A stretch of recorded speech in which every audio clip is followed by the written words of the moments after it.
So, Brayden, I hope you have good questions today for our guest on our podcast. Man, today's going to be like a good conversation of some year in review for all of us. So I'm glad to have you back on Brews and Business with us. Dude, I'm so It's a pumped to be pleasure. back, man. I love you guys, man. You guys are, near and dear to my heart and great dudes. And you guys are real.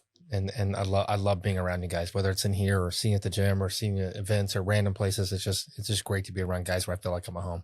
That's awesome. Yeah, for sure. What happened to you last year? Is there anything big, important, special, crazy? I don't know. I was on the spotlight. I don't know. Did you move? No new kids? Business change? Yeah, we lost a fuck ton of money. Really? That's it. On purpose or on no, accident? no, on accident. You weren't trying to write everything off? Man, and no, whatever? no.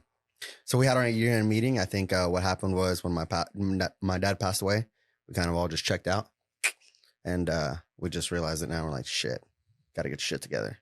But honestly, I'm excited. Just like we got great plans of how we're going to manage this 2024, and it's going to be a good year. I'm excited, like really excited. You should be. I won't have to work near as hard, and can't breathe down my neck. We got like actual parameters in place to like, hey, this is at what point you got to move the ball forward, and if this is XYZ, and then boom has to happen, and XYZ and boom has to happen. Everybody's supposed to hold me accountable. I'm supposed to hold them accountable. I'm excited as hell. Yeah. Is it that what's that book that you read that you recommend that I read? That's on my Traction. reading list. Yes, Traction. Yeah, it's Traction and Rocket Fuel together, and man, it's really changed the whole dynamic of my business. I mean, really from looking at 2022, really looking that far back is what we did. We realized like just how much our business had changed, and just how much the loss of my dad really affected all of us mentally.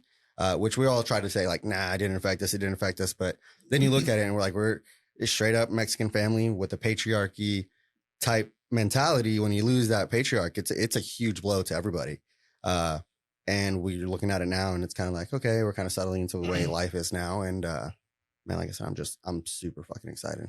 It's gonna be a good year. That's I can awesome. feel it already. Right.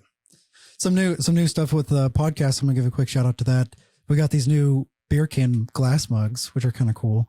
Put coffee or beer in it, and then we've got some glasses, some t-shirts, and it's like a campfire mug, like a camping mug that's metal or aluminum, whatever material it is. You know what I'm talking about? Yeah. That's dope. I Those are noticed the pretty cool. cups as soon as I walked in. I was like, man, that is so cool. Yeah. And- We've and been it's so playing great. around with different designs. So like trying to cut the logo in half, put podcast on the right, Brews and Yep. Business below, or like play around with just some corny sayings.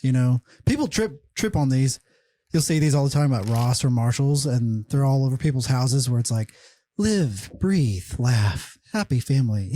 Yeah, right. You know what I mean? So Right. yeah. Well, that's when you know she's crazy, when you go in the house and she has all those things like all over the walls. And if your wife has that shit, you got a crazy one, bro. Yeah. Yeah. Damn. It's good. No No decals. No crazy over here. No crazies. decals in my house. I That's like not that. allowed. I like that. So that's on brewsandbiz.com. Go grab yours. How much are those cups? Those are great. The products range between 14 and 18. Great. Those are beautiful. So good price point. Yeah. Yeah. Mason, what happened to you last year? Man. So just an array of things, I would say. One, we picked up the Looney Bin Comedy Club. So it's such an amazing acquisition. It's been super exciting for us. That was early on in the year. April.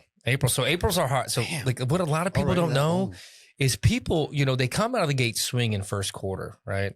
And they're swinging for these big, lofty goals. And so we plan out our first quarter, the last quarter of the year. And our goal is to always acquire in April. We acquired apartment complex in April. We acquired another business in April. So we do those things in April because we feel like we catch people asleep, because they get to the end of the first quarter and they're like, oh man, game plan, now let's go. Man, you lost a whole quarter. While I was sitting there dominating, ready to buy something. And so we bought that. So very exciting to buy it. Me personally slowed down a little bit on the real estate investing side, single family and commercial and residential for now, so we could grow this other business. It was the year where the rubber meets the road. I have spent so much time with other business owners teaching them how to take their business from $1 to the next dollar. And it had been a long time since I had owned, a small business. And when I purchased it, I reached out to people I had mentored, in the past. And I said, well, here's the time. Here's it. Remember, I said you have to do these couple of things. Now let's just see if I can do those things. And man, it has been just tremendous. I'm tremendously blessed, and it's been so exciting. We just set a record for the Looney Bin. They've been in business for 47 years. We put out the biggest month in the company history last month, in the month of December, to end the year straight up, and dominated. We put up more money from April to December than they ever have in their record year, and that's shaving off a couple of months. So we really didn't, we bought at the end of April, so we lost 4 months, and we're still able to break records that way. And so it is the thing where it's like, I felt that it added more validity to what I teach and what I coach and what I talk about, added a little bit more prestige to that. And what it also did is it allowed me to take a back seat where I'm like, hey, you should do this, this, and this to business owners, knowing that they have multiple businesses. Notice that they have families and young children. And I have multiple businesses and a family and young children. And I realize just how damn hard it is to do what I'm telling other people to do. I was like, shit, man, this is as hard as it gets. Yeah. I was bragging, like, before we bought it, home every day, 3:30, making dinner for my kids, getting it prepped. I was doing these like HelloFresh meals and all these other meals, like just loving it. So when they got home at 5:30, we're eating as a family. It's great. I was like, man, my life is amazing. Let's go buy a business. So dumb, dude. Like 16, 18-hour days, waking up in the middle of the night. I do all the booking for the club. Be a small business owner, they said. Have all the freedom. Your season has changed. Absolutely. Like, that's what I'm saying. Like, if you're trying to start a small business, it's a horrible idea. It is. Unless you have the passion and the mental stability to hang in when it sucks. And some of the financial safety net behind that, because the money's crazy, right? If you don't have that, I still do believe that you can get going. And we haven't dipped into any extra cash. Like, even when we essentially bought a failing business, and we haven't had that issue. And we spent, $50,000 on the place, like doing a green room and redo, some stuff like that. Right. So, but it's because of a couple strategic things that I put into place that I believe works in every single business. But unless you have that mental stability, you're going to go home and cry every night. You're like, this sucks. Like, this is horrible. Mm-hmm. And so I think that, like, it was a good learning lesson that I used to be, and I've said it to friends. I may have said it to some of you guys, like, offline, like, stop being a bitch and just do it. And sometimes, dude, it's okay to be a bitch and not do it, because, like, you need a break and it sucks. It's both sides of it. Yeah, like, for sure. Like, I'll tell you, there's multiple times where I'm like, dude, I have 30 things left to do. It's 10:30 at night. I got 7 minutes with my kids each. I can't. I just can't. I can't. I got to say no. And for sure. And I'll tell you, I would say no. And I would be like, all right, but I'd wake up an extra hour early, the next morning, get it done and knock it out. So here's the exciting thing about that. So create a playbook. I've done so many created different processes for it. That, we're in the middle of opening up 2 different locations in 2 different cities right now. So we're going from 1 to 3. And then by the end of 2025, our goal is to have 8 different comedy clubs in a handful of different states. And that's going to be exciting. So it's a unique thing and completely different. And yeah, that's what happened last year. And if I'm not mistaken, from what we've kind of had some conversations offline, you've got some pretty big names coming this year to Looney Bin, right? Oh, dude. Yeah, it's beautiful, man. We got some big names. I got a couple I can say offline that I can't say now, but right. Next week we have Maddie Smith from Wildin' Out. Oh, I saw that. Which is super great, man. She's insane. It's insanely funny. Guy Torrey. Do you guys know who Guy Torrey is? Been around for a long time. Ben Bailey. Man, there's just so many names to list. I can't even think of them. I've just been super pumped. Eric Griffin from Workaholics. You guys know that TV show? He's super funny. Yeah. So it's a great list, and there's even bigger names than that I just got contract signed on. And that'll come, and it's going to be a lot of fun. And so I tell everybody, if you've never been to Looney Bin or it's been a long time, you got to check it out. It's not the same place. And if you don't know the name, I guarantee you are going to laugh your ass off. It is a funny place to be. And if I'm booking them, that means that they're going to be famous at some point. So, oh, there you go. I was Little there preview. for a RIA event last time. I think you were maybe in the middle of remodeling, weren't you? So we're doing weird things like we do the Tulsa RIA, which is Real Estate Investor Association, where I'm a board member on. We do the second Tuesday there every month. And I think you were there seeing Tez. No. Or is it Tez? Will. Oh, okay, Will Carcer. Okay. Was Tez back there? Yeah, so recently? Tez came back. Tez is a beast, man. Love him. He's on just he's an amazing coach, and you're going to see this guy. He's going to be just like I could name a bunch of big names out there. He'll be just like those guys, and he's already running in those circles. So, man, that guy's really taken off in the last year. But yeah, we saw you at an event. We were in the middle of building a green room. So we bought the club. The one thing I looked at is, what can I do to improve the experience of the comedian being there? Customers last. And I know it's a crazy way to think, like customers come first. But in this, if you want to go see Theo Vaughn, you don't care where it's at. You just want to go see Theo Vaughn. If you want to go see Dave Chappelle will perform at shitholes. You just go see Dave Chappelle. Doesn't matter. Like I've seen him at a shithole in Chicago. Yeah. The worst comedy club I've been to in my life. I didn't even think it was a comedy club. It's horrible. It's a shithole, but I paid a lot of money to go see him. So we want to get the relationship with the comedians where they want to have a good time. So we didn't have a green room. So we completely reconstructed our lobby and created a really cool green room for them to hang out and have a good time. And we just got this wall of snacks and it's just really cool.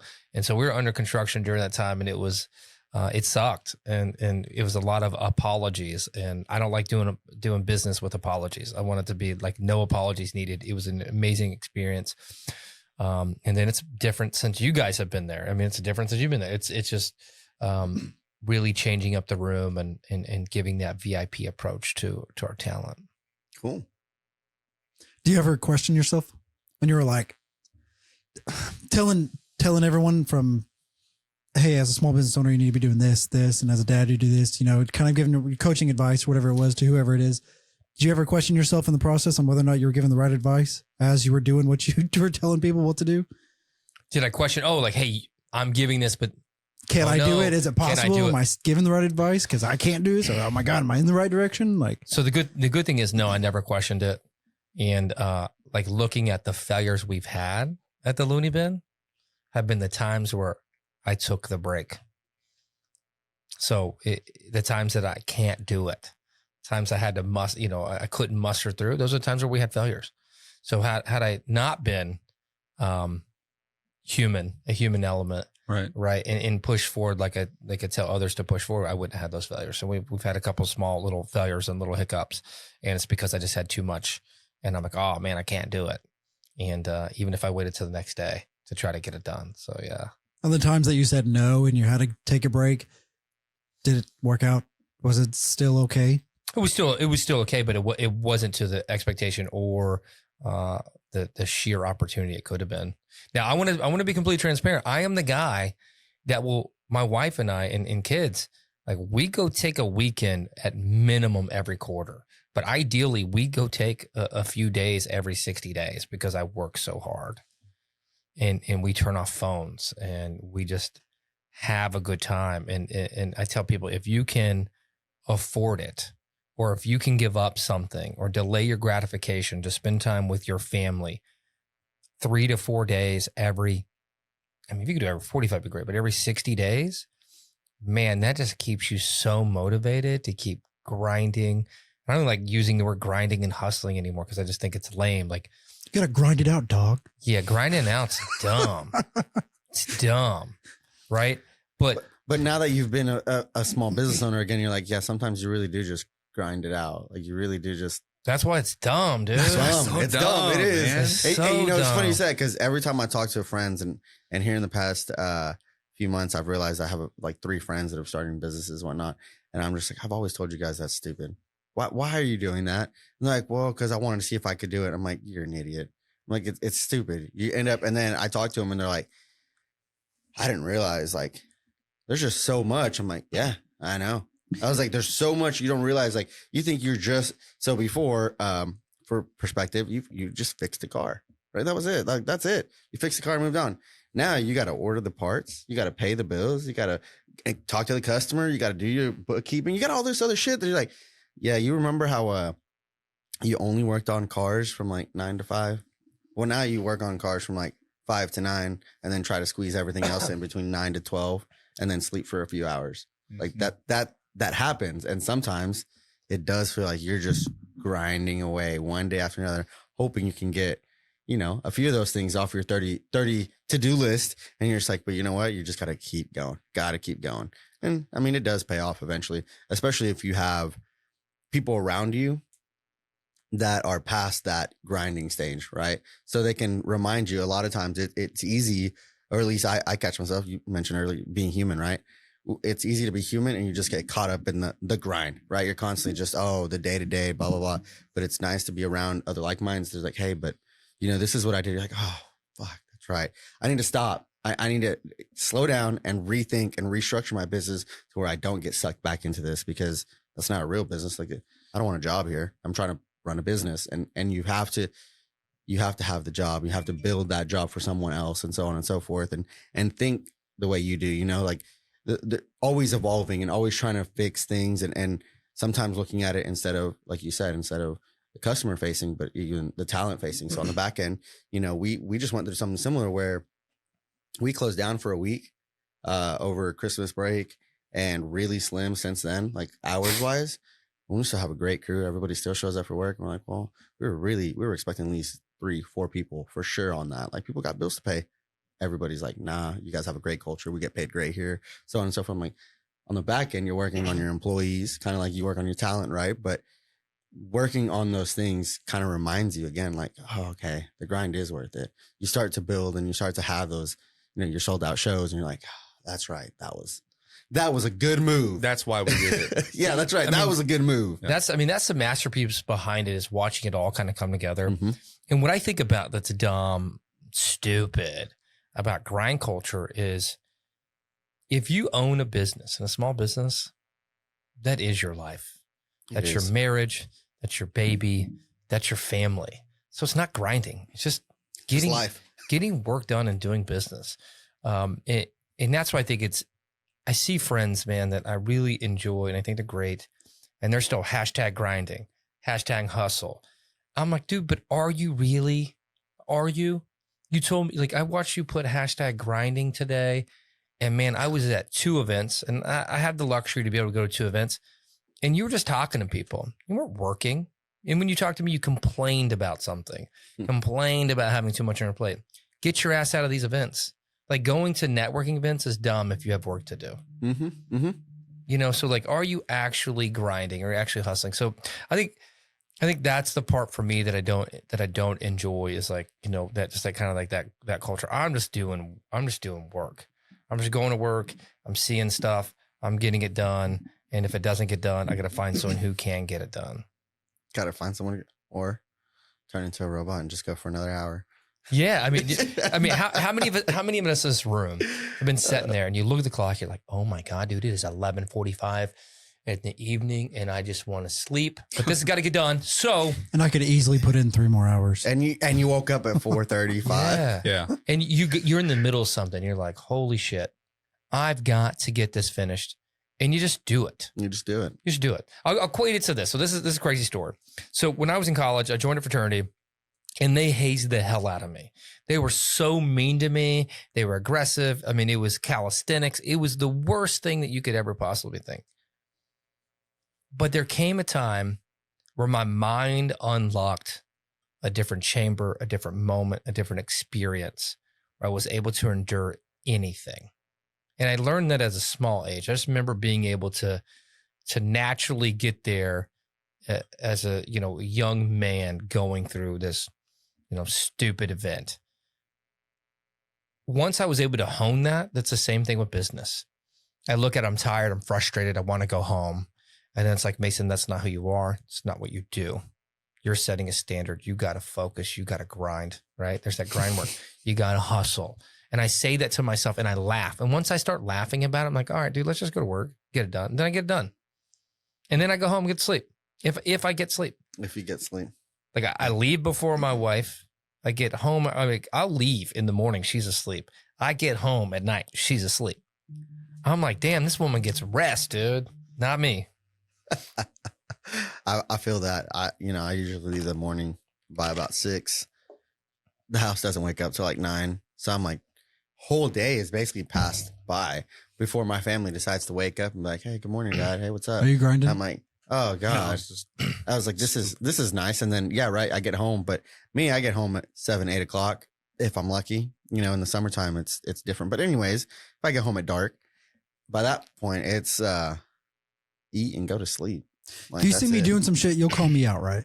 100%. All right. 100%. Yeah. I'm the definitely me. I'm the guy that's like, what the hell are you doing?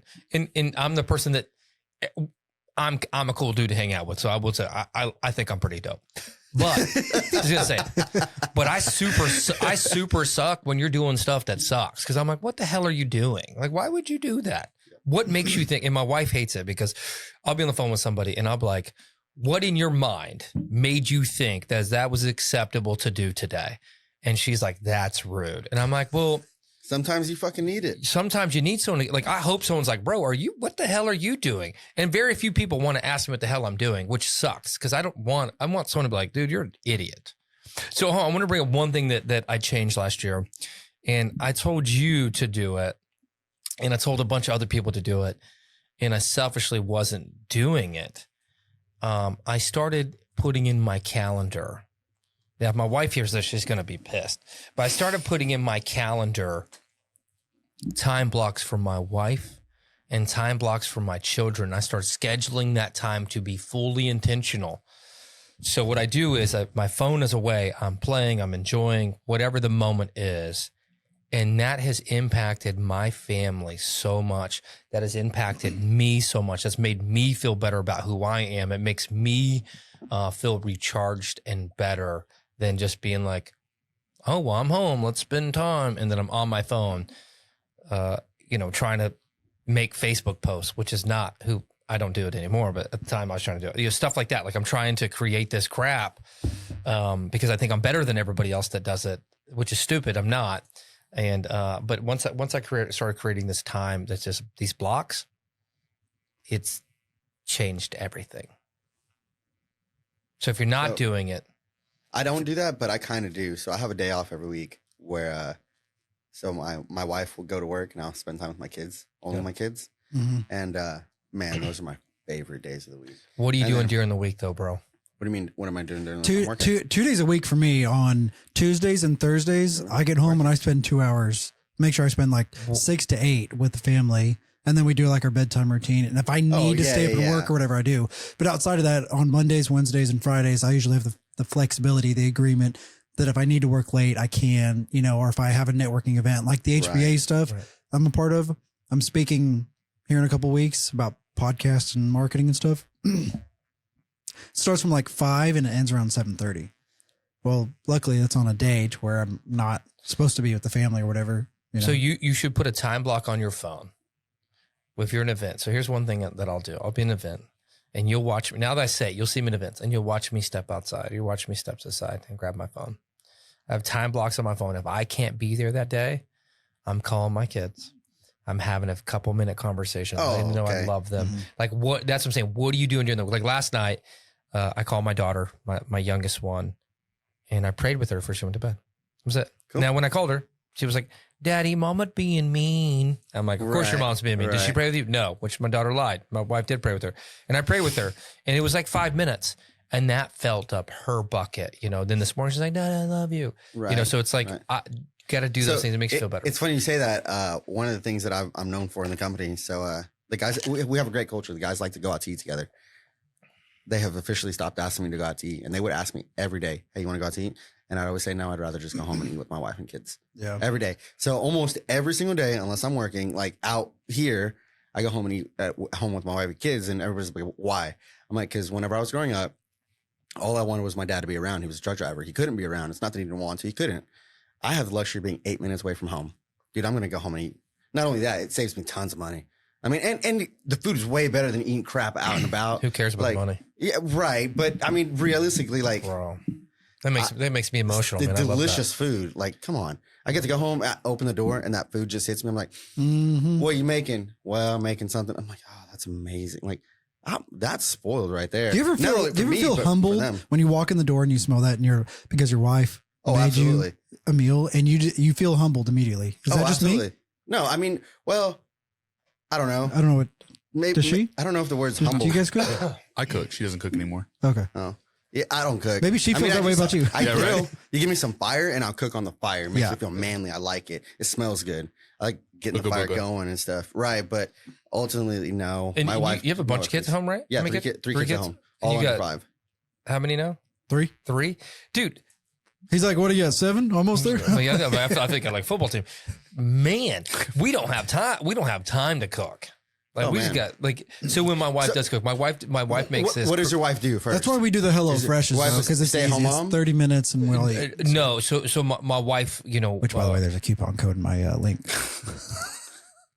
what's Get your the free box today. There you go. So my wife has a purpose in life too, and has dreams that she's chasing. So currently she's working for like an engineering firm. I believe that's what it is. I didn't even ask. Whatever. She has a pretty awesome job, something like that. Engineering firm or tech firm. She loves Anyway, it. That's what matters. We don't talk about business at home. That's good. We don't. We don't That's talk good. about money. We don't talk about business. This is, things. We talk about family and kids. So she's busy. But I will tell you the appreciation thing. She makes this thing called crispy skin chicken. I don't know what the hell it is. It's just chicken. It's kind of got crispy skin on it. It's really It's good. fucking delicious. It's the most amazing thing ever. When she makes it, bro, I did something right that week.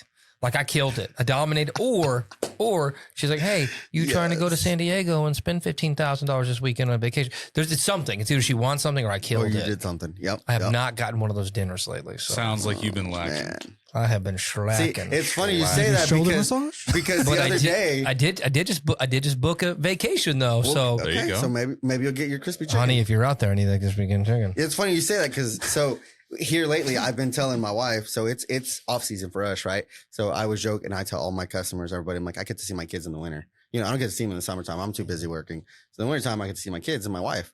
And so I keep telling my wife, like my emotional love tank is overflowing right now. And I know it's about to come a season where I'm going to miss you guys. Yeah. Like it's going to suck.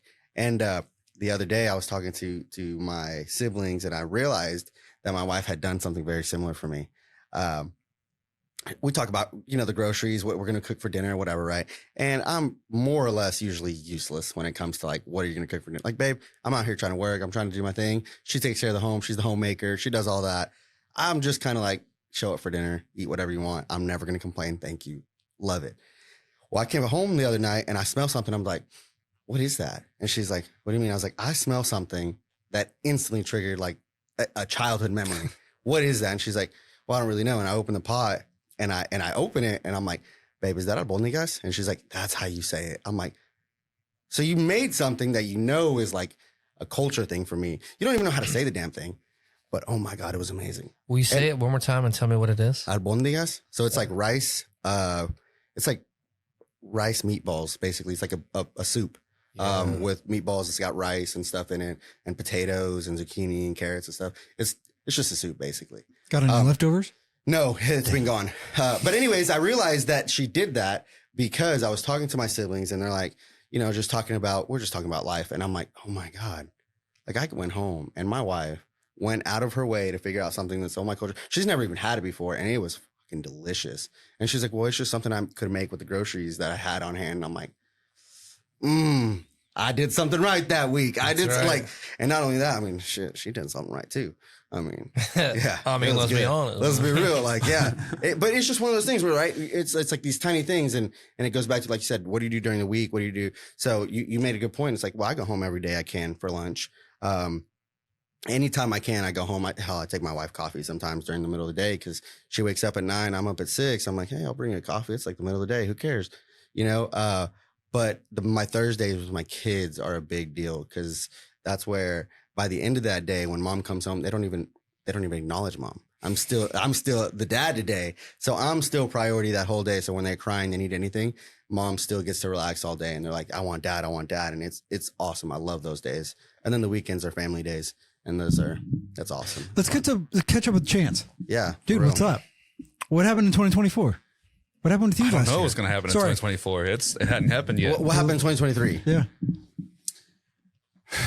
I was hoping for a little bit more in 2024. Yeah, 2024. Some hadn't happened yet. vision statement. No, not yet. That's going to happen too. But biggest thing, moving into the insurance game.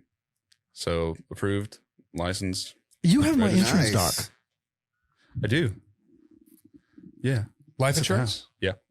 Very good. Yeah. Want to be able to get my own firm eventually. That's dope. I know. Like you said, man, got to make the money, right? That's right. Trying to move those. I know my life insurance or my insurance guy loves us. So Yeah, I know right. there's got to be money in it. Yeah. Of course. I there mean, is. Money in he everything. takes me to lunch every quarter. So there's got to be something. Come on. in it. Let's go have a steak one night. There you go. And we'll go out. We'll go hit hit Prime or something downtown. There you go. Yeah. Congratulations. Thank you. Yeah. So excited to start that. Started that probably like September of last year. Before that, just moving around a lot. Ended up moving in my mom's old house, buying it from her. So I got 10 acres, nice house, shop. Nice place. Very nice place. Yeah. I'll have to have you out there, Mason. I Yeah, got a billboard out there now. So if you Oh. need some advertising, Oh, you do have a billboard. yeah, Stokely came out and put one up. Oh, so. Sam Stokely? Yeah. Okay. He was I know out him. there. He was out there yesterday. Cool. How does that We work? were- Do they give you money from it? Yeah. So you can either get a check annually, or you can get a side of the billboard. So we're opting for that, I think. Take the side. Yeah.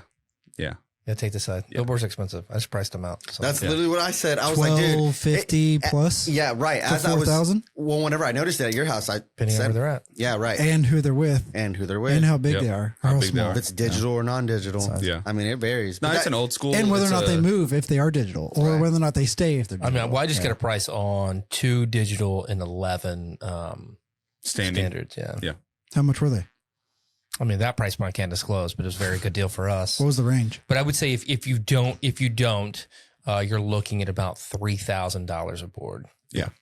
A month. And digital, you're looking at around 3,000 To 4. to 4, and it depends on how many seconds a day. It And rotates. like if you They're want, all legally required to rotate 8 seconds. so if you want, Is that what it is? if you want 8 seconds, the bare minimum, that's pretty inexpensive, but that's like the 3,000, Mhm. and that's how many seconds are in a day, or how many minutes are in a month. And they Or can't rotate more than 430,000. 8. 8 seconds, eight billboards on one digital. So the maximum they can put on 8 on rotation. Yeah. Either But way. 8's a lot. 8's a they're lot to rotate for 8 seconds. You know what I I mean? mean, 8 seconds is not very long. Mm-mm. It's a full minute. So that's why a static a lot of times can be worthwhile. You know. Also depends on how fast the traffic is passing it. Yeah. That gives you exposure time. They're almost Where's all your- highway. Your board billboard located? is Highway 75. huge. Your billboard's off huge. of 75. Highway south 75. of Glenville. Yeah. So you chose to get one side of the billboard. It's in Mounds. Yeah. There's 4 on it. So, So- it's got 4. So you Two are on you the doing one north for side. PHP? Huh? No. No, Final? No. not that yet. You want to do one for the Looney Bin? Family billboard. I think he's got 2 spots open, and we're gonna take one of them. So I think there's still 1 spot open on that You billboard. said Glenpool? Yeah, Mhm. just south of Glenpool on Okay, yeah. 75. Oh, very cool. Okay. Yeah, I mean, dude, And Stokely. Stokely. Yeah, they're the Yeah. most. They're the most expensive. And it's a big billboard. Town. I mean, it's big. It's a good They're size billboard, much and it's larger on than the top rest of a of them. hill. Yep. I mean, you can see it from 3, 4, 5 miles away. Dude, I saw it and I literally told Kyle, I was like, I've got a billboard for new. 1800. And then that's I was right like, off is the that in BA. Chance's house? And then sure enough, as we driving, I was For like, your holy company? shit. Mhm. It's in. Oh, really? Oh no, it's through Whistler. For 1,800? Static, That's a great deal for $1,800 at Whistler. right off the BA. We'll talk. Near We'll talk. Utica, Peoria, Harvard. We'll talk about pricing after this because I Yeah. talked to Whistler. You didn't talk to me. I'm offended now. Please continue with your Okay, 2023. I'll keep going. I'll keep going. So yeah, moved in August and been trying to figure out what I want to do with that. But also when they put the billboard in, the entire front 2 acres is now zoned commercial. Congratulations. So that's a very big thing the property value just through the roof. It's awesome. Right next to the highway 75 frontage. So that's good. Oh, ARC might need 2 acres off 75. Hey man, we could build a shop. I would love to have a shop out there. Do you know? And he's like, hey, you can mow my lawn while you're out there too. He does. Yeah, I've got a couple shops. How big are they? You got cars in them yet? Yeah. They're already being. They're utilized. I'm in my head trying to build another shop because I've run out of room. You find him just borrowing lawnmowers to mow the lawn, or So are you building any cars this year? There's a agreement. I'm interrupting you. I'm sorry, but I want to know because you do good cars. I know. I'm building the Porsche this year. So Mason's asking if you'll build a car for him. Right, Mason? I'll build your car. Mm-hmm. I just got my lift, so installation goes in I think 2 weeks for the first shop. Okay. And then I got a 12,000-pound lift. And I started looking at older 911s, like 80s. Yeah, 70s, 80s. I'll put a wide body on it. We'll throw a. I was born in 4.3 in it. 1982, so I thought about a 1982 Get 82. 911 wide body. That's what I want to build. We're already talking about. We're starting a company. Me and my buddy, VFP Auto of Tulsa. So that's what we're gonna do: wide bodies, bag installs, wraps, PPF. I'll let you wrap the car too. Yeah, for advertising. I'll drive the shit out of it. I hope you do. Yeah. Got that going. Starting that. Getting into the insurance. Man, it's just been a lot of different curveballs I didn't think was going to end up. Because growing up in that house, man, I was like, I never want a house like this. It's too much. The land is great, but the house is just too much. And it's a still lot of house. It's a lot of house. Is it pretty big? It's too big. It's like 6,000 square feet. 8,700. Yeah. Okay, I was off a couple thousand. So on single man. Well, no, you're not single. No, I've been married. Married for a while. Married, yeah. But no kids. No kids. No kids. Yeah. That's He's the got thing. plenty of bedrooms for like 10 kids. How long have you been married now? 5 years. 5 years. Okay. In 8,000 square foot house. Yeah. 8,700. Yeah, and I'm gonna make it bigger. I want it over 10,000. Man, that's so big, dude.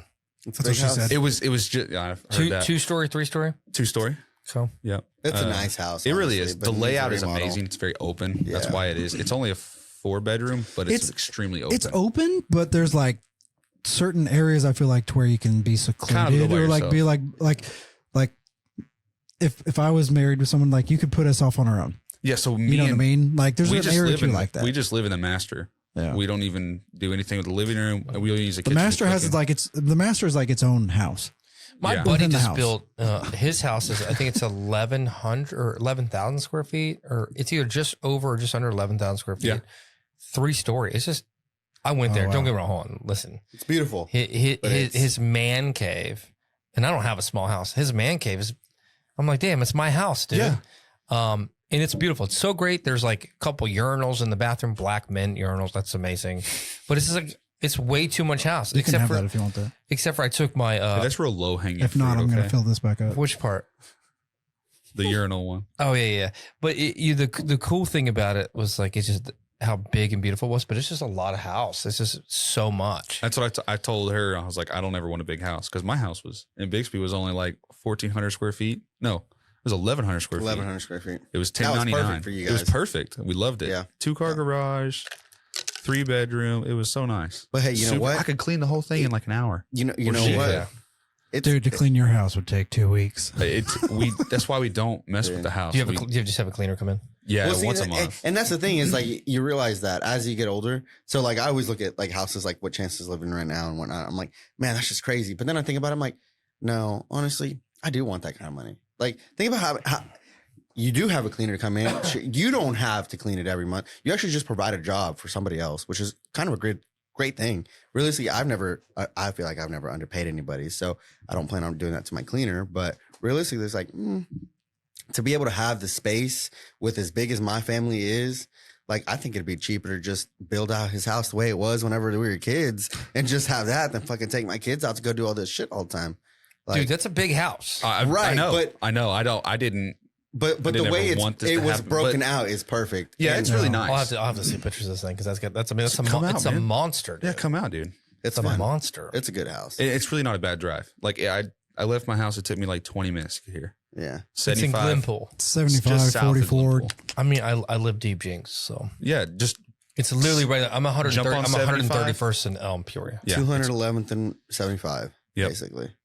That's great. Yeah. Great location. There's a house across my neighborhood. I think it's like the same amount of square footage, like 9,000, and It's stupid. it's insane. And again, my buddy's house, 11,000 ish is crazy. And I will say this. I have never coveted somebody's home before. And when I saw his home, I was like, dude, super dope home. I love it. I think it's great. And then my daughter's with me one day and he's like, hey, drop by, let's exchange a couple bottles of whiskey. And we show up and my 5-year-old, she was like, Daddy, I want this. Dude, that's the way my And I kids was are. like, girl. They And then we literally tell me they walked want to go to through. Chances just to play. I'm like, there's no toys, there's nothing. I just want to play. I'm like, what the fuck are you playing with? And it's like, I just want to run. I just want to run up and downstairs. I mean, with rates the I'm way like, they I are love right that. now, I ain't looking at enough. I love that. But see, that's the thing is she owns it. So I'm Sure, yeah. just You buy it financing for, through her. it's different. Yeah. And for what we kind of talked about price wise, It's a great house. yeah, I would have Can't to, beat it. I could cut both my Oh, feet yeah. off and I'd be the dumbest person if I didn't take the deal. No, I mean, Mhm. yeah, for sure. No, 100%. She should give it to you. She's your mom. I'm in that boat, but I I would mean, she gladly, probably don't feel the same way. But Yeah, right. She's I would probably gladly like, pay what she's telling me she wants. That's easy. congratulations, man. Thank That's you. awesome. Thank man. you, I'm yeah. excited for you. 10 But, acres. I'm excited about your insurance adventure. I know we talked about it at the gym that you were Yep. kind of like doing that, man. I'm so pumped for you, dude. Yeah, finally got a Super exciting. test taken in mid-December. Okay. And then I got the approval like Wednesday at 5:00. Dude, that's awesome. Man. So we start Monday. That's dope. Yeah, I'm dude. super, That's super exciting, happy man. about Yeah. that. Let me know if I can connect you with anybody. Yeah. I'm still Yeah. got to go through training and stuff like Yeah. that. I know but I know it could be a challenge, and then obviously you building cars. yeah. I mean that's But see, that's why I got into the insurance because I can work from home. I can still do all that, and then I have my time to do what I want. yeah. So Whoa, there was flash. this guy. Sorry. So let me ask you this: what was the biggest thing you learned in 2024 or 2023? Sorry, like the biggest learning lesson? Because I know you went through some challenges.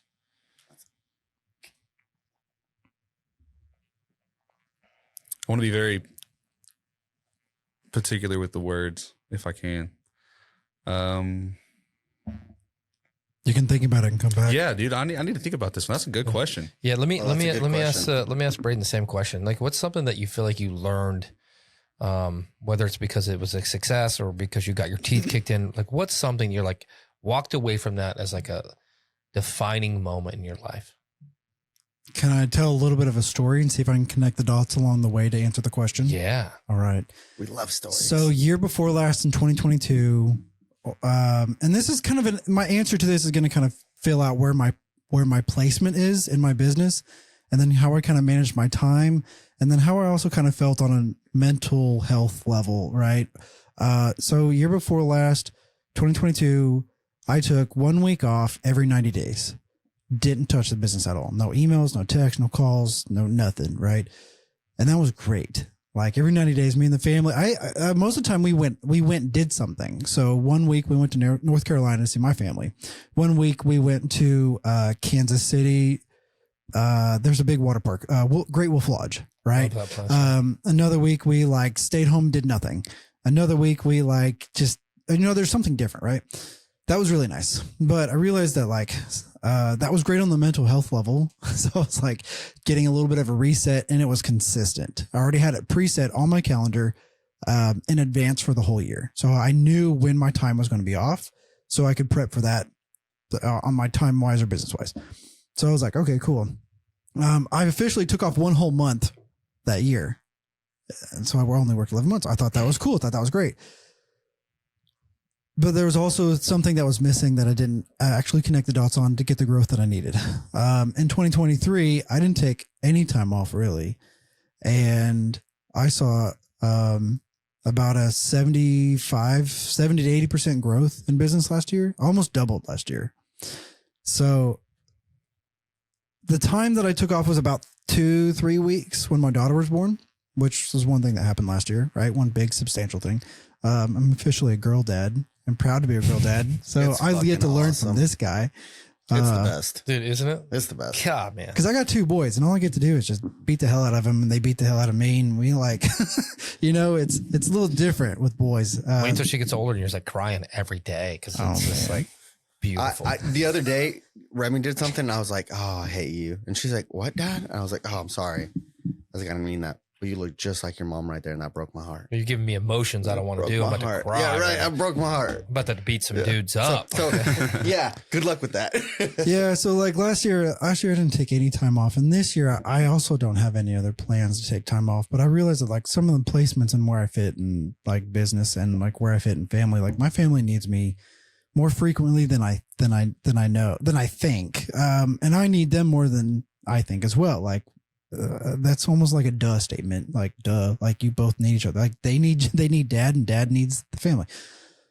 So this year I'd like to try to reattempt what I did in 2022 by taking a week off every quarter, because a couple things have changed last year. Is that there's a couple new hires, right? Of course, over 2 years in business changes, there's a lot of process changes or software or availability and something else to like to where it's not so much required of you to fulfill whatever it is, you know? So I've learned that there's processes that need to be put in place. And one of the things that I needed to do this year, where I took three weeks off when my daughter was born, is I spent like a whole 2 months prior to trying to set things up in place to where I'm like, I will disappear for a whole 3 to 4 weeks in a row. I tried to shoot for 4 weeks. The last week was questionable, but if I could be non-existent for a whole month, I could essentially get that much closer to being non-existent at all. Mm-hmm. And so I'm only then going to be a business owner whenever I don't have to work in the business. Right. Other than that, I'm not really a business owner. I've got a glorified job. I'm still like, you're still self-employed. You're not a business owner. Yeah. I'm still self-employed. I get a paycheck or whatever. So I'm trying to figure out the harmony and the time that my business needs and the time that my family needs, and also trying to figure out, what do I want? There was some video that I watched on TikTok last week, and so the guy was like, have you ever asked yourself, what do you want? All the time. What do you want? Can you name off, 2 or 3 things where you're like, man, I want this and I want this and I want this. And maybe it's, and you got to be specific. You can't just be like, yeah, I want some money. yeah. I want a boat, if you could specifically be like, okay, I want to be able to take 4 weeks off consecutively every year to be able to spend that time with my family. And I would love to be able to do that. Okay. Try to figure out how to do it, put it on the schedule, and then figure out what it's going to require of you to be able to take the whole 4 weeks off. I want a boat. Okay. Well, what kind of boat? How much is it? And how much do you need to be able to make, or whatever? What do you need to buy for it? And are you going to be able to take the time off to be able to enjoy that boat? Or maybe it's, I don't know, whatever it is. So being able to answer, what do you want? Did I answer your question? I think it did. No. Long story short. Yeah. I think that like defining moment is getting back to, having that time, that piece, that 1 week every quarter. I think, like we talked about, I said every 60 to 90 days, take some time and get out of your business and get out of your life and spend your family. I mean, the fact you're doing that's great. And you did learn last year that putting more time in your business obviously made you more money, doubled it. The good thing is you're not going to go backwards. You have new hires. You're trying to work your way out of your business, which is super important.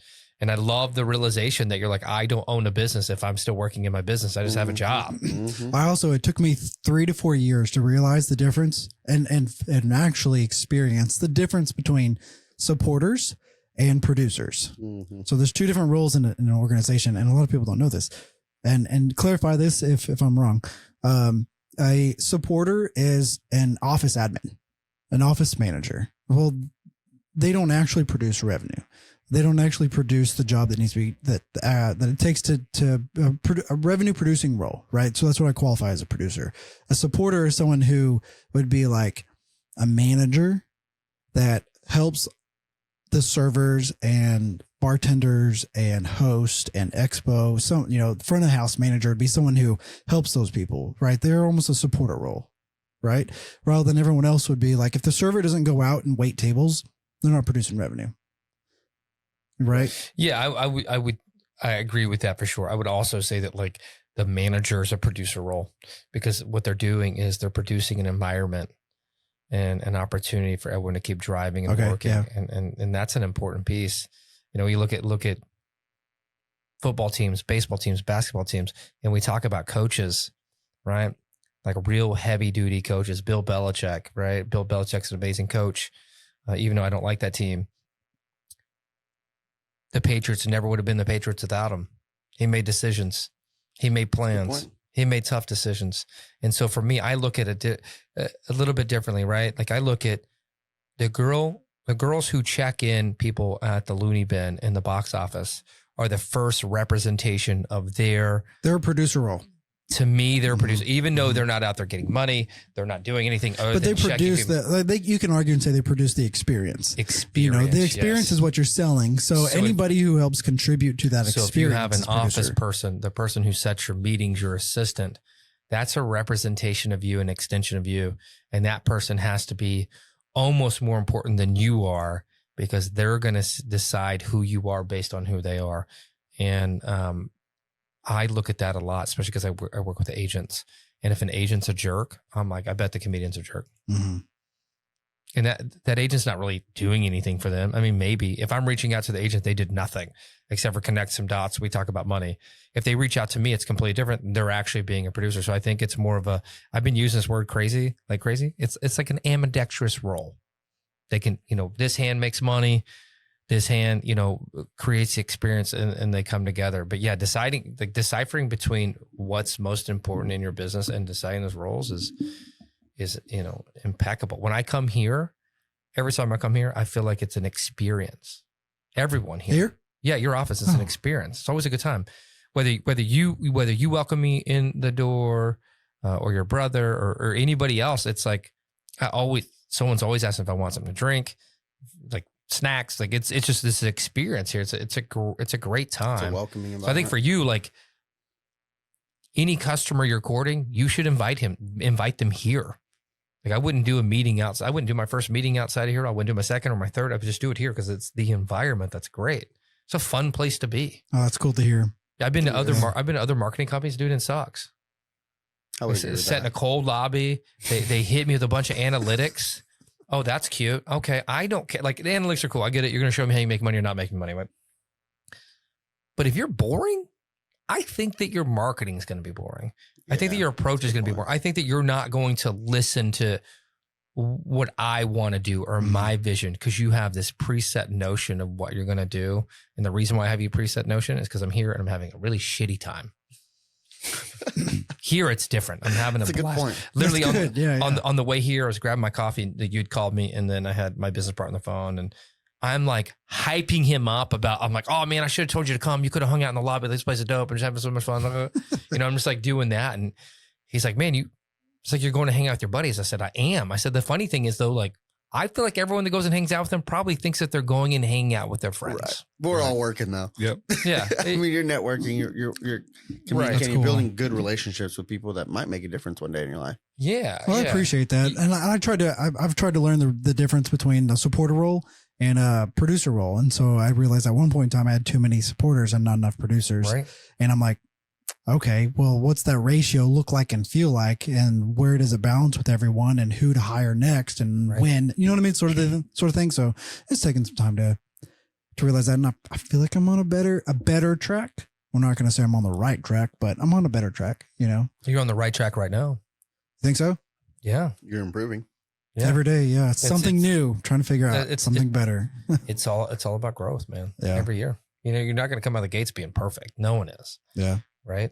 So you're not going to die being perfect. And the type that everyone in this room, we're the type of men that we can walk into our business every day and find a downfall and be like, well, I'm just saying just one. And I need to fix that, but it's every day. Oh yeah. Whereas there's some people out there that are so caught on their ego that they're like, oh, my business is perfect. Yeah. I got nothing wrong. Or they're so blind to the fact because they're not involved in their business that they just miss things. Not the men in this room. They don't do that. What about you, Mason? What'd you learn in 2023? I learned that I'm no longer scared to jump into any vertical. Because you're PR trained? Because I'm PR trained. I'm not scared to jump into any vertical either. I believe touched everything. Whoa. I believe. You hear that, you see all these crazy guys in there. I have this playbook. Every guy's got a damn playbook. Every guy's got a recipe. Everybody has something like that. I feel that I do have a recipe and a playbook. God. Ooh. that I can go into any vertical and be successful. Me too. Mason I can't Thatcher wait is to the see new what Sam Elliott. I can't wait to see what you do. The new who? Sam Elliott. Sam Elliott? Who's that? I don't know. Dang. I feel like I should know this. He's like a railroad tycoon. Nah, he's like Congratulations. a speaker and stuff. Andy Elliott Andy Elliott. Yeah. No. from Norman. I know Andy. You do? I met him and Jackie personally. Had a See, lot of I wouldn't say a lot his of book's conversations. like the playbook, I had right? a couple conversations with him. Yeah. Isn't that right? The playbook, that's his book. Yeah, he has something like that. Yeah. Yeah, because that's what the Finger first thing I time. thought of. What's finger time? Devin knows what finger time is. It's a reminder. To shut up? No, It's a reminder. it's just a reminder To remind that you've himself. got something to say. something. Oh, sorry. Yeah. But I will answer your question. I figured out how I want to say it now. So go ahead and ping off and then I think mine will be quick. I'm about to have a debt reset in 6 months, Nice. which means like no debt Zero. within 6 months. Nice. And then I figure out how to use more debt to be able to grow. Nice. nice. Nice. I love debt. Yeah. Yep. Use Yeah. debt. Yeah, got to use it. Don't use your own money. I don't have any debt in the loony bin though. We're Nice. Heck free. yeah. We're all free. Nice. That's good. Nice. Which is crazy, by the way. I mean, who goes and buys a business and then within 6 months, or actually within Year. 90 days, we're at zero making money. Bro, I love that.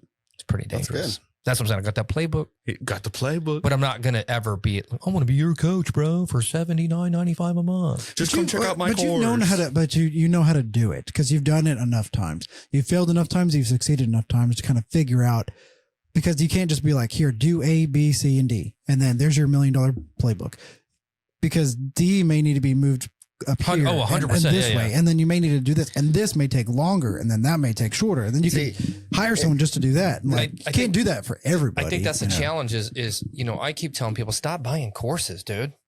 Now, one day I may sell courses, so buy courses, but just joking. Stop buying courses and just get your ass to work. Just do something. Right. Get your Do ass to whatever work. you want. Sound like Gary Vee over here. Like, I love it. like literally just get your ass to work. Everyone's like, oh man, I bought this course on real estate, dude, and I'm going to do this. And I'm like, we went to lunch.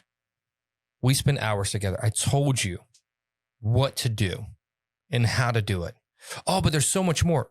No, there's not. There's so much fucking fluff in that program to make you think there's more. And this is bullshit. There's no value in it. Right. And so this what I keep telling me. Stop buying courses and go do it. It's stupid.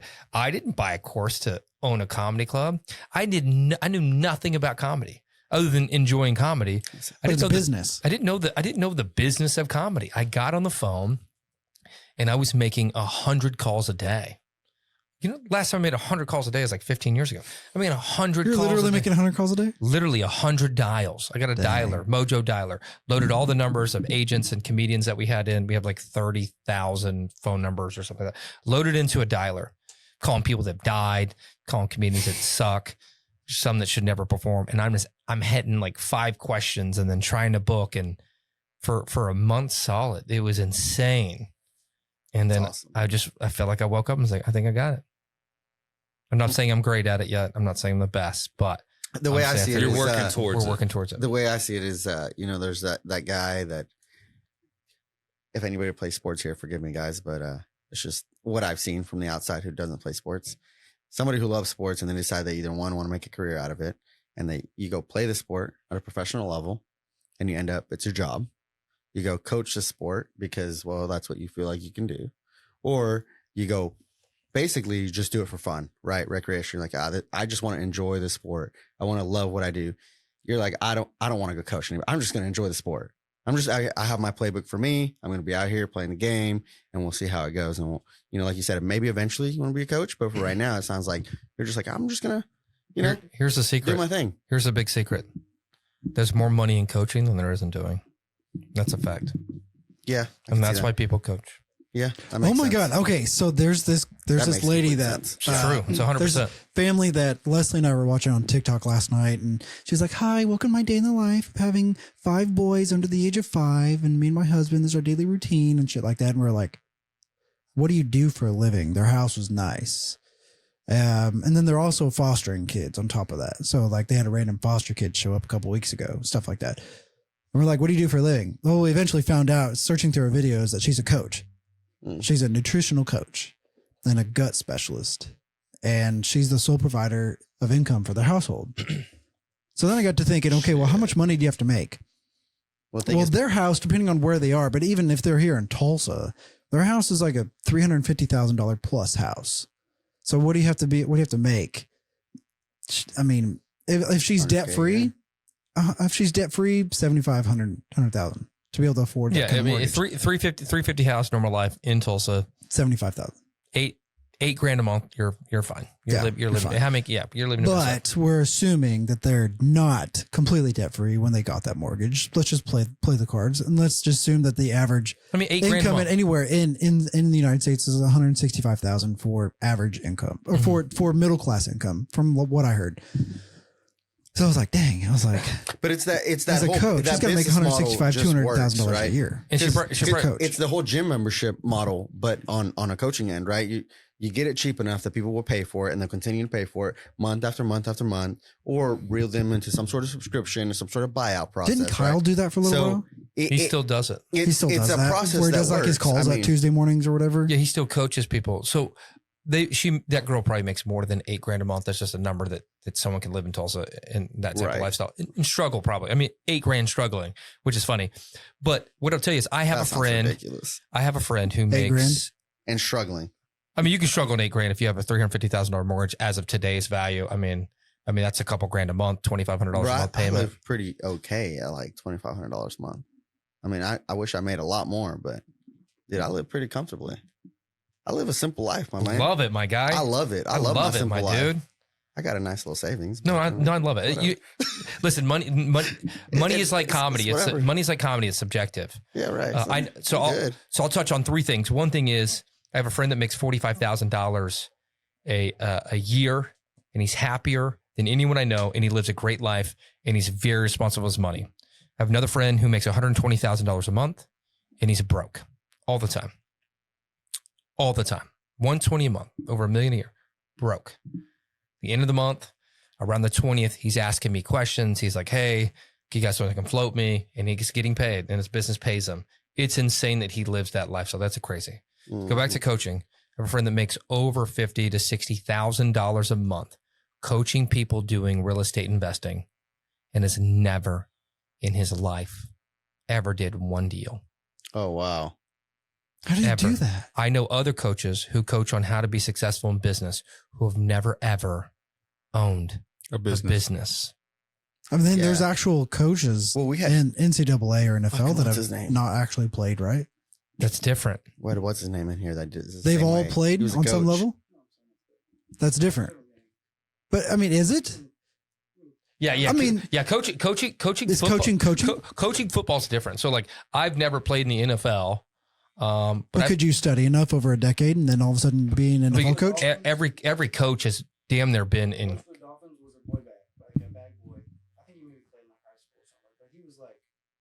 So the Dolphins coach. Yeah.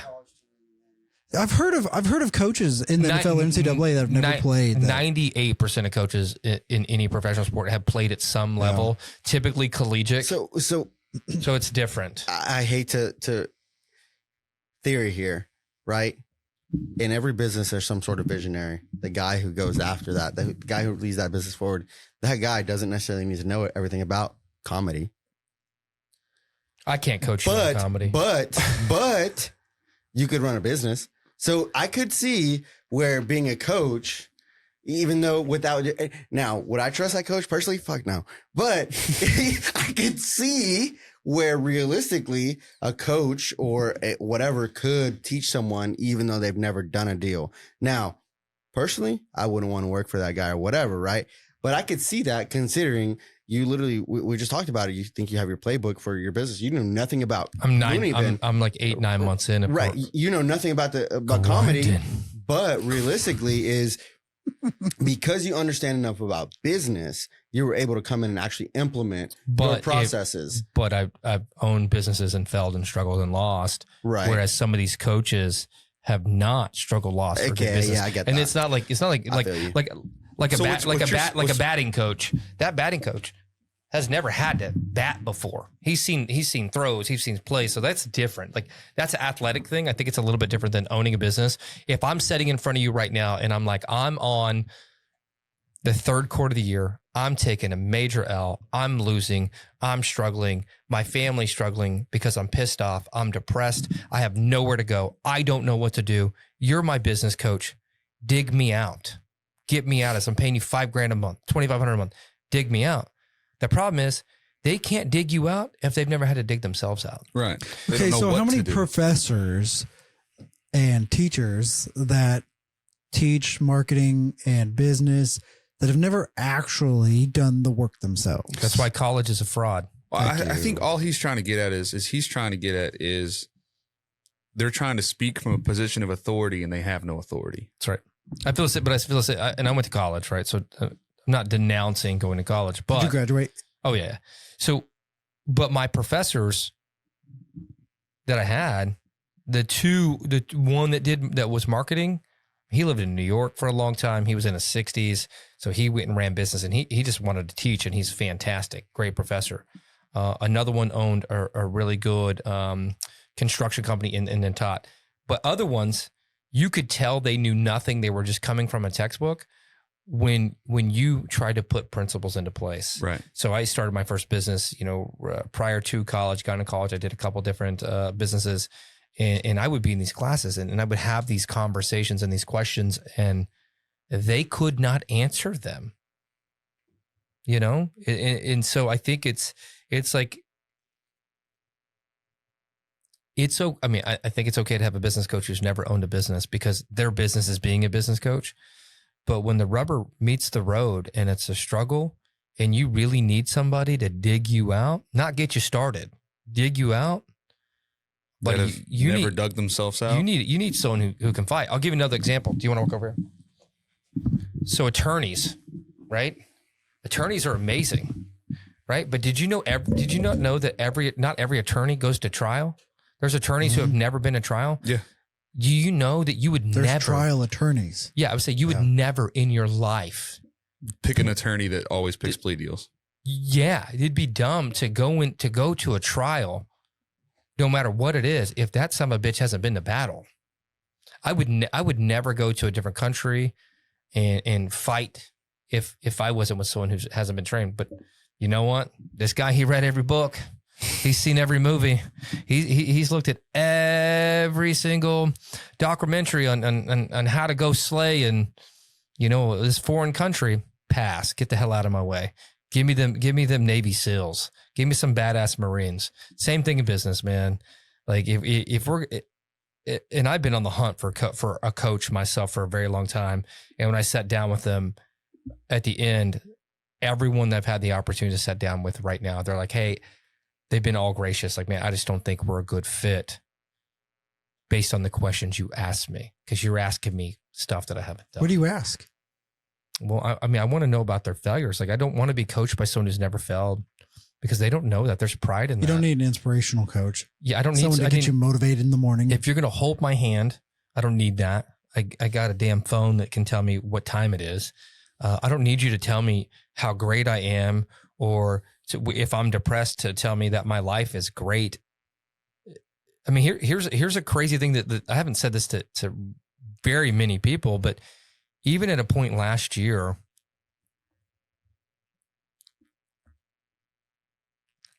my life on paper is amazing. I live a pretty charmed life, but at times I'm not happy.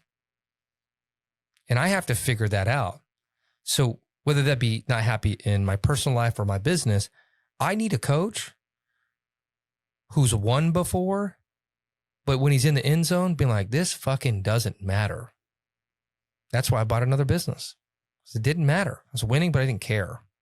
It didn't make me feel any better. You're bored. Bored? Not bored. Not bored. It just didn't make me feel better. It made me feel actually more depressed. The more I won, the more I was like, dude, this sucks. This is not good. I don't like money.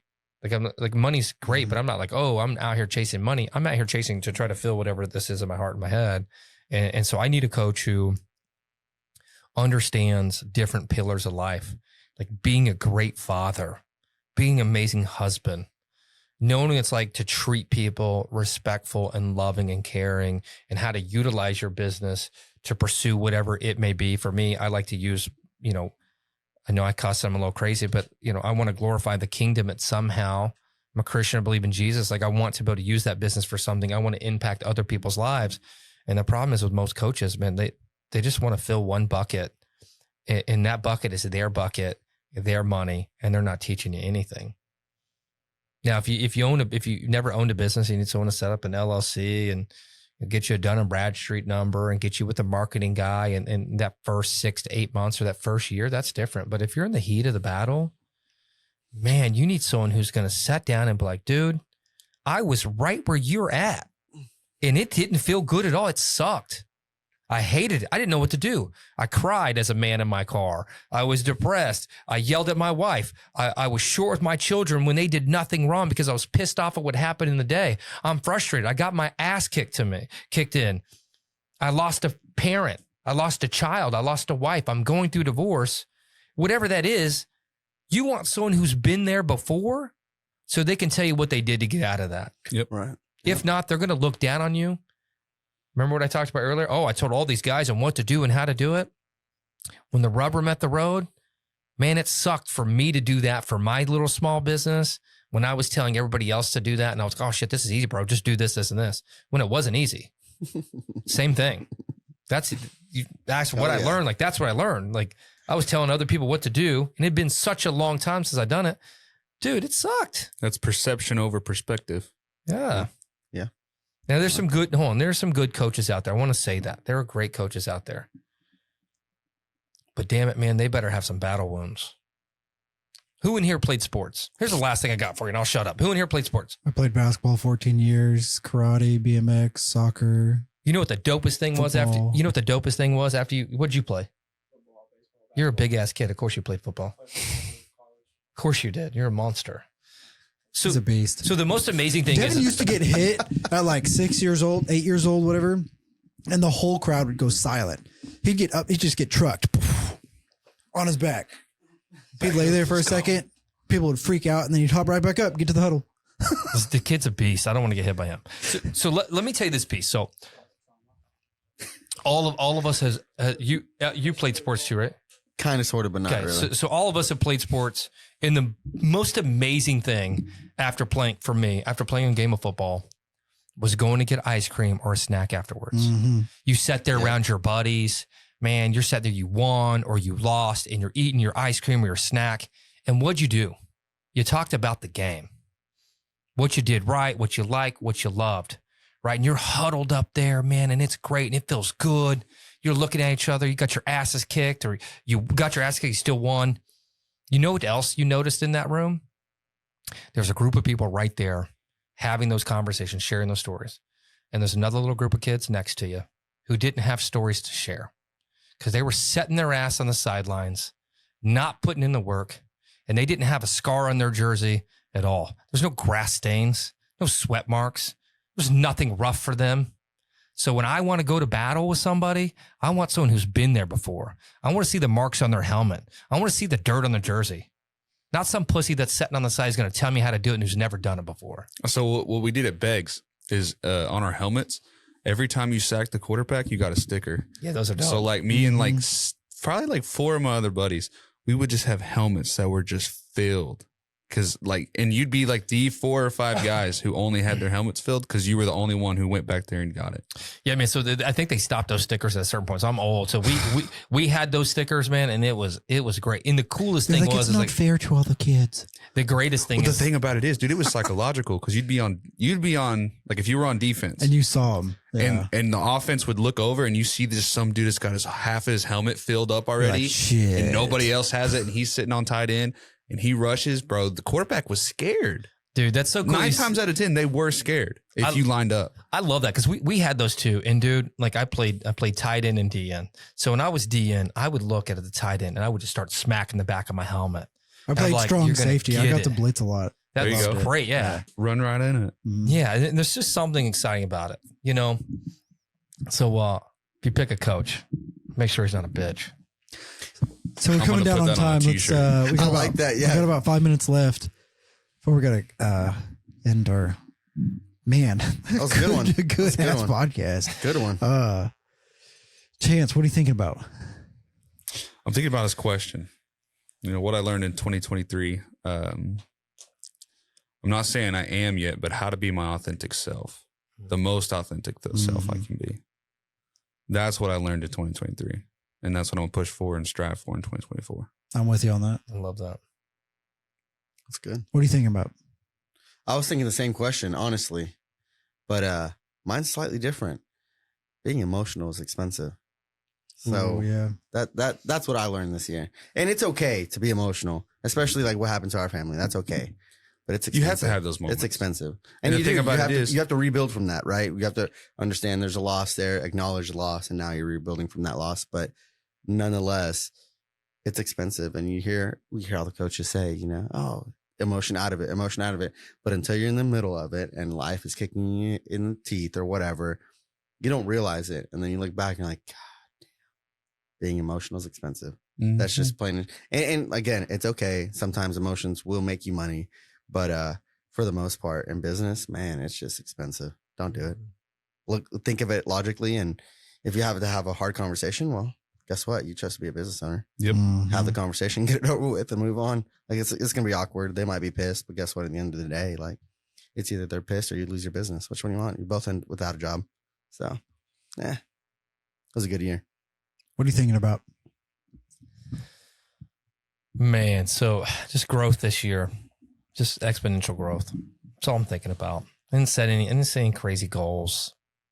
I had some standards in place, and those standards are going to get me across the finish line. And any encouragement I give anyone with building a business or rebuilding, you know, take a long time to hire and fire fast. Oh yeah. Truer words have never been spoken. What is that saying? It's slow to speak, quick to listen. Mm-hmm.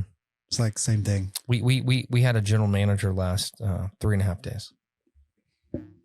And we took over a month and a half to hire this person, and they made it 3.5 days because we made a decision hiring the wrong person.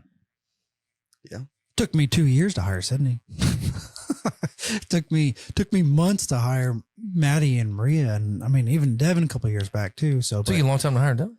Damn. Yeah, it took me a year or two to hire Devin. It even took Devin 2 or 3 years to get to the point where he's at now. Man, he started with nothing, like a camera, like a $400 Walmart camera. It's a great camera. And hasn't shot photos since whatever. You know, let's exaggerate a little bit. Hey, he needs to get a mic. It was a really I know good he does camera. need a mic. He needs a mic. Yeah. You just like pop in. Oh, don't worry, Jamie. We're going to get you a mic. Right. We're gonna get the producer Devin a hooked mic. up. But yeah, so I understand that. Yeah. Yeah. Life's beautiful, man. I mean, what, #1 podcast in the world is Joe Rogan? No, it's Brews and Business. Yeah, that's what I thought. I'm just saying, play off of him, put him a mic so he can always feed and put stuff on the screen like Jamie does, bro. He'll have Devin over here just making faces on the TV. Mm-hmm. That's good. That's good. What about you, man? Oh, what was the question? What do you think about? Oh, How are we into this?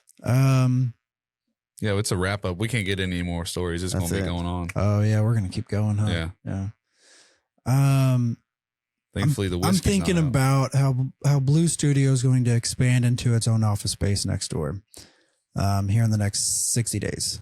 So that's almost a requirement. This July, the lease will expire here. So I'm either going to be forced to shop around and move and try to negotiate with the landlord to find a space that's suitable for everything. Or I stay in this location here, which was what we decided.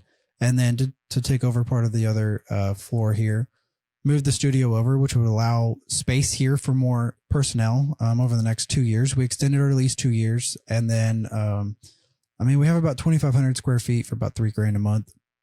That's good, man. Really not that bad. So I can't argue with that. And the landlord's been awesome. The street that we're on really isn't the best, but I mean, unless you pay some premium money and get like South Tulsa area, no matter where you're at in Tulsa, I feel like it's always going to be a little questionable, but you probably have some good areas in mind. So anyways, but we decided to stay here and extend our lease 2 more years. So 2026, the summer of 2026, we'll look at, the next level of growth. I'm thinking about some exponential growth, kind of like what you're saying. Pissed that I didn't hit certain goals last year, even though that last year was definitely a really good year, really successful year. Lots of things learned financially with people and stuff. 2 new hires, which is great. So, that's another reason is because if I don't make space changes, then I'm going to outgrow this, and then it's going to be a little bit more difficult to have more people here. Yeah. Right. So that's nice. I'm also thinking about ways to reduce my anxiety. I worry all the fucking time. Do you worry? I got you, bro. Man, I fucking worry. What are you worried about? We'll talk about it after the podcast or on the next episode, one of the two. I got a whole deal on it. I got you. All right. Easy. He's got the playbook. It's not easy. There's been only a few weeks last year till I remember I'm like, I didn't worry. That whole week, at the end of the week, I was like, I wasn't worried. Why? I surprised myself. You own a business. It's like having a project car. Uh, if you're not worrying, something's about to go wrong. Yeah, and well, I'm always waiting for something to go wrong, especially when things are good. I'm like, all right, where's the meteor? We're all dead. That's when you hit the gas and find out what's about to break. Well, and so that's just break it. And so that's kind of like what I'm thinking. Is I'm just like, break I it. can't be thinking about that. Always be thinking forward. So a little bit of mindset is good too. Definitely, I'm stressed and blessed. That's what I'm thinking about too. I mean, I'm blessed to be where I'm at. I'm blessed for the people that are around me. I'm blessed that my boys are on the honor roll and my daughter's healthy and I'm healthy and my relationship with my wife couldn't be better. And like there's so much that I can be thankful for, but I've got some big goals that I'm still striving towards. And, I'll always be satisfied, but never content. Cause I feel like if I'm content, I'll never stop. And I'll die. I think I'll quit. I think I'll become just stagnant. And that's just, there's certain people in the world that I feel like they always have to strive for more, strive for greatness and push somebody else. And they should never stop. Like you need people that always push you and somebody else. And there's people that just need to be stagnant and that's their role in the world or whatever. Like it's okay for them to stay as an accountant for their whole life and not to do anything different and just to be happy at whatever they're getting paid. As long as their bills are paid, they're happy. As long as they clock in at 8 and leave at 5, they're happy and get their 1 hour lunch. You know what I mean? But me, I'm always like, it's not enough. We got to do this. Something's wrong. We got to change that. Oh my God. Like, so that's what I'm thinking about. Long story short. That's dope. That's it. Yeah. Is that a wrap? All That's right. a wrap. That's a wrap of the Brews and Business podcast 2023 and year in review. We're looking forward to 2024. We have an awesome lineup. We're actually booked out all the way through April. Yeah. Actually, I think we're booking in April. But we have some really good tax financial conversations. We're meeting, our next guest next week is with, one of your buddies. Yeah. E-Man, a cousin of mine, actually. That'll be a good one. Yeah. Kind of distant cousins. He's going on doing some fun stuff. We have 1 or 2 virtual podcasts, which is going to be good too. Tulsa Irish Festival. You can get 15% off your tickets. It's March 8th to 10th. 15% off. Use special code TIFSMS 2024. I didn't make the code. TIFSMS 2024. Get 15% off your tickets. Oh man, what's it called? Something Before Dark.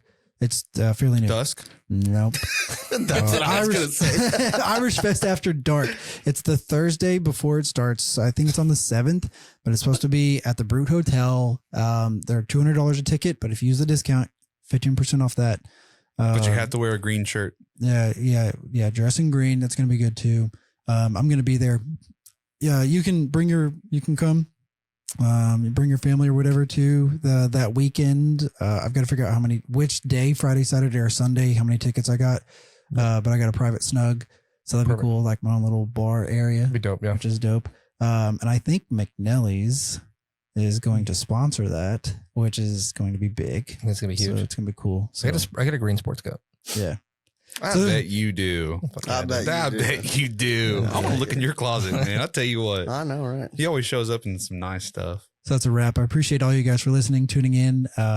Please leave a review, leave a comment, let us know your thoughts, feedback, things you'd like to listen to in the future, something you want to learn. If you got questions for me, Chance, Abel, or Mason, let us know and I'll make sure we get some answers for you. Leave them down below.